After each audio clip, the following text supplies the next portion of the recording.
C'est elle qui est allée au domicile conjugal parce que, d'après ce que je sais, c'était hier l'anniversaire de son fils et elle voulait récupérer les affaires de son fils. Et il lui aurait dit de venir. Et c'est là que le drame a eu. D'après ce qu'elle me disait, elle est victime de violences depuis des années.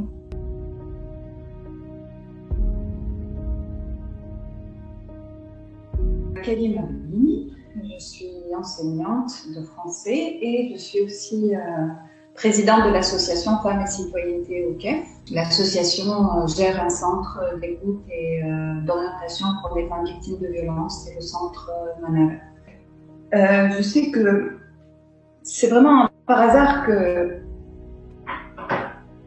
que j'ai été en contact avec elle en fait, parce qu'elle n'est pas venue au centre. C'est une amie à moi qui m'a appelée, qui, pour autre chose, en fait, et dans la conversation, elle m'a informé que, voilà, elle avait eu connaissance que cette jeune femme avait été victime de violences, que son mari était agent de la garde nationale et qu'elle avait porté plainte et qu'elle avait été faire constater des violences et que le nombre de jours était important. En fait, parce que ça, c'était vendredi soir. Et elle m'avait dit que samedi matin, elle devait aller à l'unité spécialisée sur des violences faites aux femmes de la police.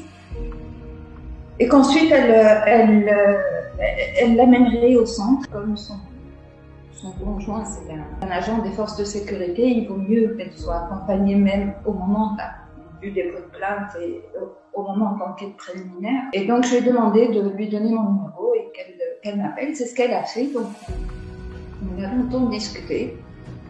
Elle m'a expliqué que vendredi, elle était allée porter plainte au poste de permanence parce que l'unité spécialisée travaille à des horaires administratifs. Donc, à partir d'une certaine heure, il n'y a plus personne.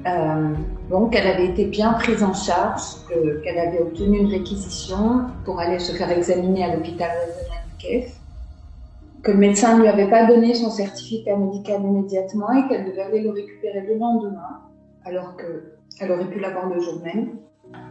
Au poste de police, les agents lui ont dit que normalement il devrait être arrêté, qu'ils lui ont demandé d'aller demander pardon et qu'il était entré dans la pièce où elle était et qu'il avait menacé, qu'il lui a dit si tu retires pas ta plainte, je t'égorge.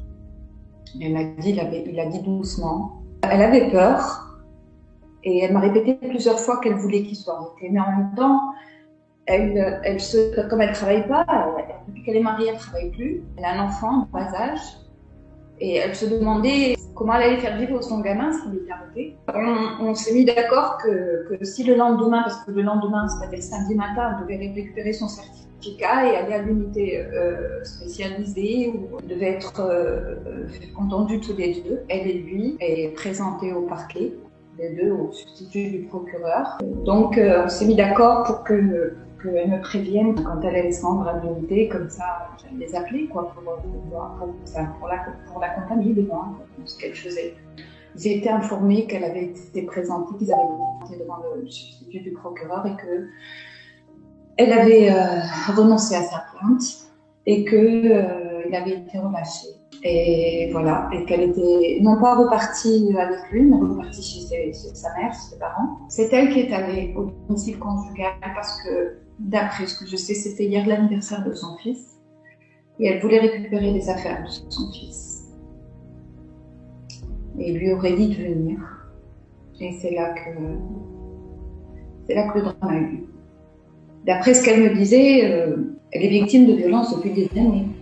C'est un féminicide. Elle a été tuée parce que c'est une femme, parce que dans notre culture, elle a un devoir d'obéissance.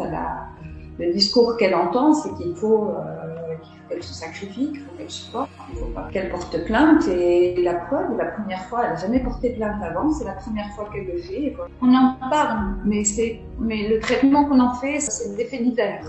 Les articles qui ont été publiés par Radio CEF, par exemple, les légendes qui étaient associées à l'information, c'était querelle familiale.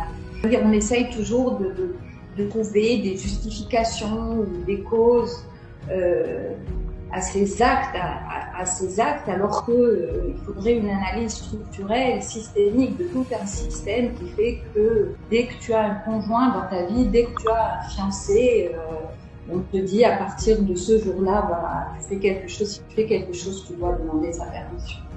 Le contrôle des hommes sur les femmes dans la relation intime, voilà, la domination, elle est là. Dès l'enfance, c'est un processus de socialisation qui normalise ce rapport inégalitaire. La société qui fait pression, l'environnement, la famille, le regard, c'est plus criminel de porter plainte contre son conjoint parce qu'il vous a agressé que l'agression.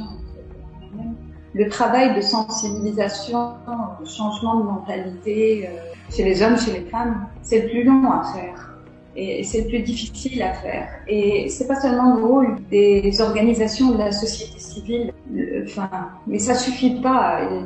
Il y a des ministères qui ont des obligations. Je sais que c'est difficile de s'en sortir, je le sais. On a entendu, on a écouté tellement de femmes, je sais que c'est tellement compliqué. Mais leur vie, elle compte plus que tout. Il faut trouver les moyens de s'en sortir parce que voilà, c'est dangereux. C'est dangereux.